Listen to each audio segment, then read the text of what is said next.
Hello and welcome to Storytime with Mr. M again. Today we are going on to chapter 2 of our book, Danny, the Champion of the World. Before we start reading today, a couple of notices for you. At the end of each chapter, I'm going to be asking you some questions. Hopefully, Miss Atkinson's been able to turn on the comments on our YouTube channel. So if you want to, you or your parents can answer the questions underneath. Or if you want, you can email them to the Year 4 inbox, or you can put them on your purple mash, and I'm sure all the teachers will see them there. So without further ado, here we go, chapter 2.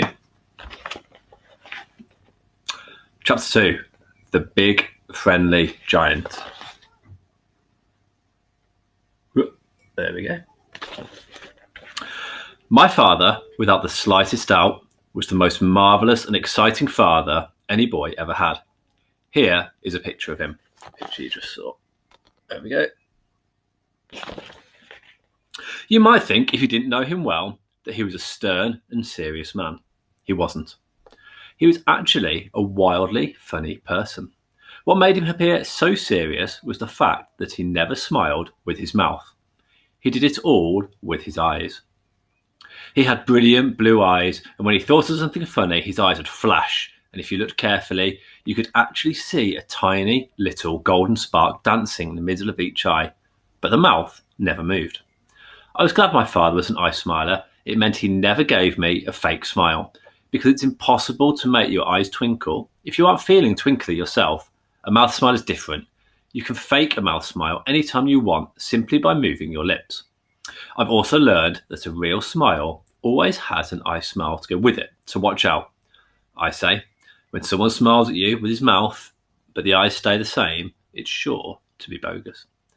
My father was not what you would call an educated man, and I doubt if he had read 20 books in his life. But he was a marvellous storyteller. He used to make up a bedtime story for me every single night, and the best ones were turned into serials and went on for many nights running. One of them, which must have gone on for at least 50 nights, was about an enormous fellow called the Big Friendly Giant, or the BFG for short. The BFG was 3 times as tall as an ordinary man, and his hands were as big as wheelbarrows. He lived in a vast underground cavern, not very far from our filling station, and he only came out into the open when it was dark.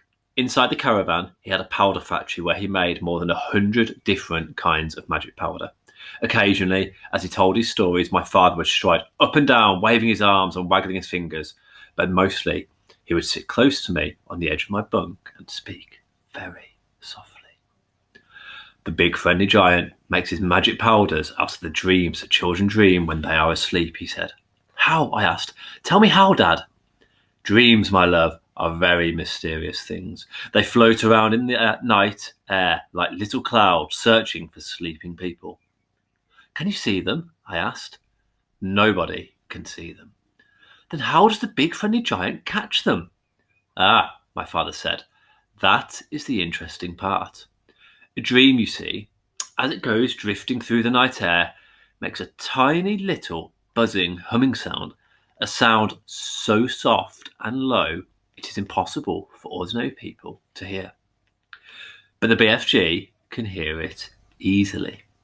His sense of hearing is absolutely fantastic. I loved the far intent look on my father's face when he was telling a story. His face was pale and still and distant, unconscious of everything around him. The BFG, he said, can hear the tread of a ladybird's footsteps as she walks across a leaf.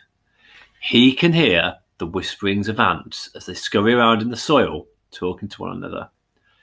He can hear the sudden shrill cry of pain a tree gives when a woodsman cuts into it with an axe. Ah, yes, my darling, there is a whole world of sound around us that we cannot hear because our ears are simply not sensitive enough. What happens when he catches the dreams? I asked.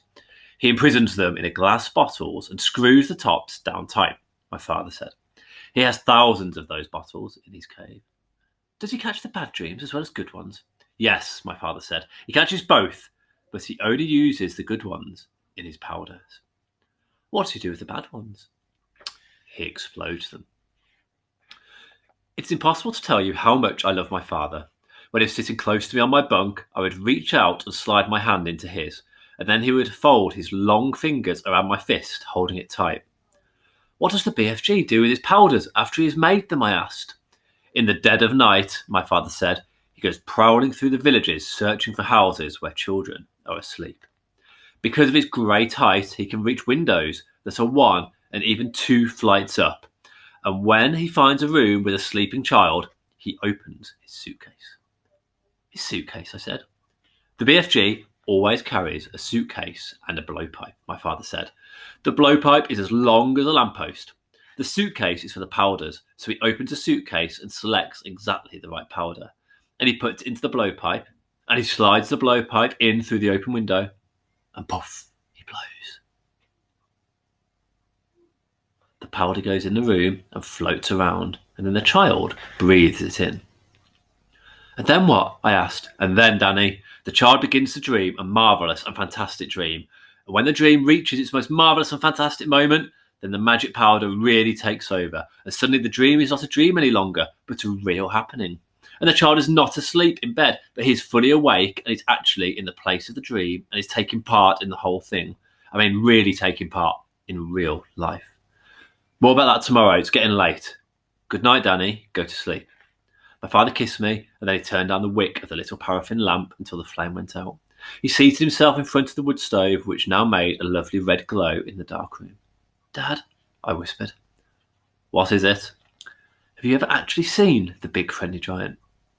Once, my father said. Only once. You did? Where? I was out behind the caravan, my father said. It was a moonlit night, and I happened to look up and suddenly I saw this tremendous tall person running across the crest of the hill. He had a queer, long, striding, lolloping gait, and his black cloak was streaming out behind him like the wings of a bird. There was a big suitcase in one hand and a blowpipe in the other, and when he came to the high hawthorn hedge at the end of the field, he just strode over it as if it wasn't there. Were you frightened, Dad? No, my father said. It was thrilling to see him and a little eerie, but I wasn't frightened. Go to sleep now. Good night.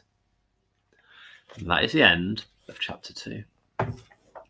If in the comments of today or yesterday you want to put any shout outs in there, I'll try and read the comments and give a few shout outs each day as well for just a bit of fun. Right, I'll see you tomorrow for chapter 3.